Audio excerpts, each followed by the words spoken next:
श्रीमती श्री गोपी माँ वे प्राणी धन्य हैं जिनकी सेवा सुषमा के लिए विशेष परिस्थिति में स्वयं भगवान ही प्रकट हो जाते हैं। श्री गोपी माँ भगवान की एक ऐसी उपासिका थी, उनके जीवन में सरलता, भक्त सुलभ विनम्रता, उदारता कूट कूट के भरी हुई थी।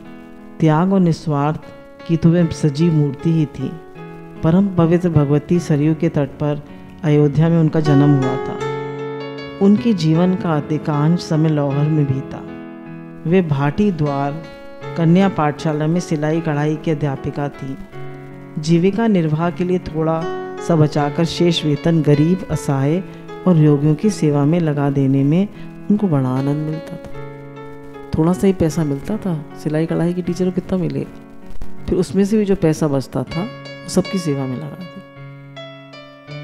अध्यापन में कार्य से अवकाश ग्रहण करने पर वे अयोध्या चली गईं।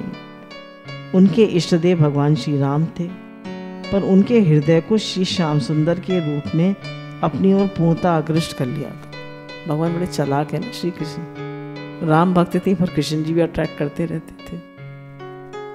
उनके नैन कालिंदी के श्वेत बालुका में तट पर रास करने वाले नंद नंदन की छवि देखने के लिए उत्सुक हो उठे। कान शत शत काम विमोचित, चरणों की रसमयी पायल ध्वनि सुनने के लिए ललायत हो उठे। अतः उनके चरण वृंदावन विचरण करने के लिए चल पड़े। वे ब्रज में आ पहुंची। भगवान गोपीनाथ ने गोपी माँ का चित्त चुरा लिया। उन्होंने गोपीनाथ बाजार में बंगाली बासे में 8 आने किराए पर एक कोठरी ले ली। वे दिन रात गोपीनाथ के भजन पूजन और चिंतन में अपने अमूल्य समय का सदुपयोग करने लगी। यमुना स्नान, भगवत सेवा, संकीर्तन आदि में ही नित्य उनका दैनिक कार्यक्रम पूरा हो जाता था। एक समय उनको मलेरिया का ज्वर ने घेर लिया। उन्होंने ज्वर क्रांत स्थिति में भगवान को उल्हाना देना आरंभ किया कि यदि मैं अयोध्या में होती तो परिवार वाले सेवा सुषमा तो करते, मैं तुम्हारे भरोसे यहाँ आ गई और तुम ध्यान तक नहीं देते। वे यूं कहते कहते सो गईं। भक्त ने भगवान को सच्चे हृदय से पुकारा था। भगवान ने स्वप्न में दर्शन देकर दूध पिलाया, मलाई खिलाई।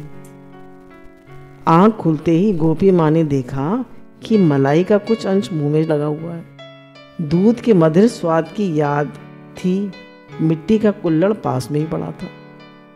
उन्होंने अपने सौभाग्य की सराहना की और इस घटना के पश्चात भी वे कुछ दिनों तक जीवित रहीं और 7-8 साल पहले उन्होंने परम धाम की यात्रा की। बोलिए सच्चिदानंद भगवान की जय।